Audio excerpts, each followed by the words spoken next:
Hi YouTube family, आप सभी का स्वागत है निशा यादव के चैनल में। आप लोग कैसे हैं? एक छोटा सा प्यारा सा कमेंट करके ज़रूर बताना। आज मैं आप सभी को सुनाने जा रही हूँ पचरा गीत। पसंद आए लाइक कमेंट शेयर जरूर।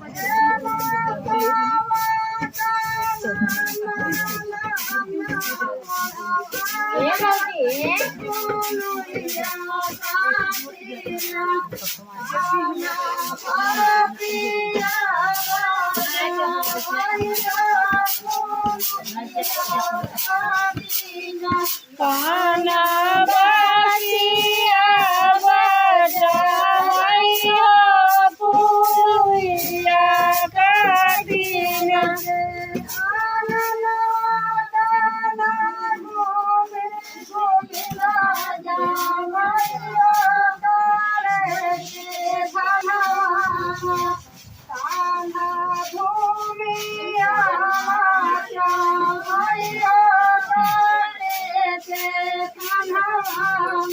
काना धूमिया मचावइयो तारे के तनवन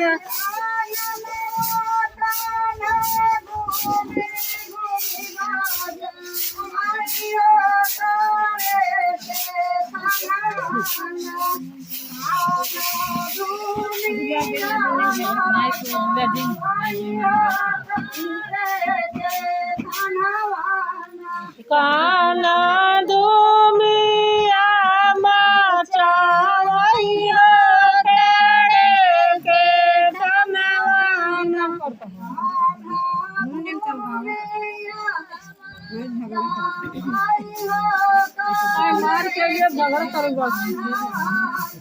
काना दोसिया बजावइयो तारे के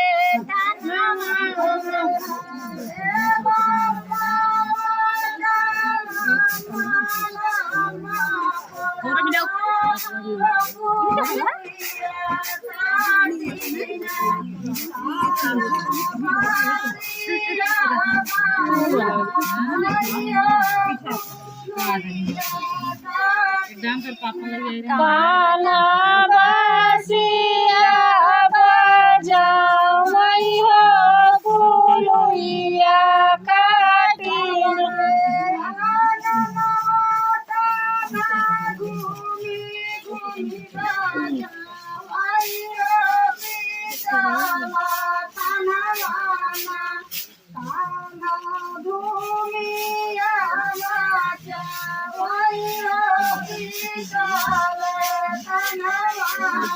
काना धूमिया मचावइयो सीताले तनवन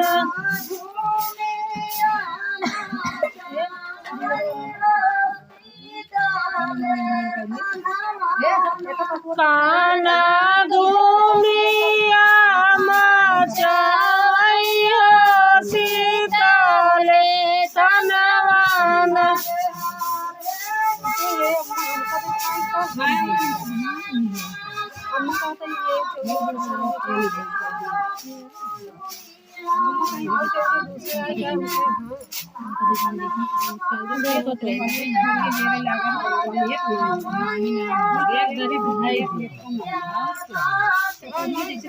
काना बासिया बजावइयो पुरिया काटिना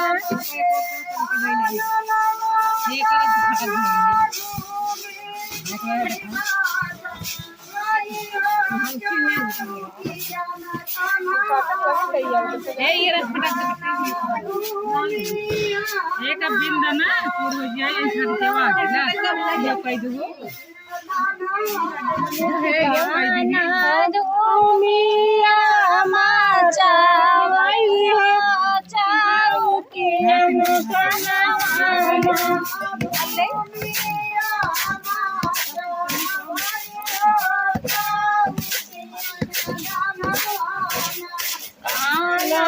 धूमिया मचावइयो चारुकियन कनवन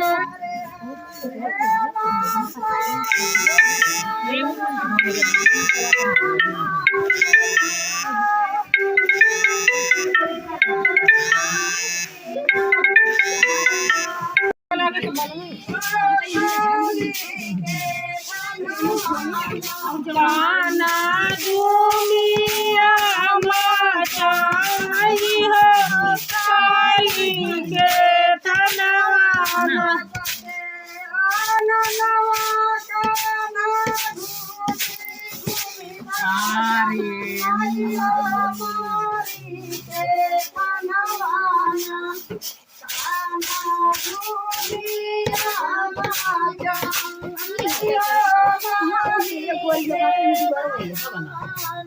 काना दुनिया माता आई हो काली के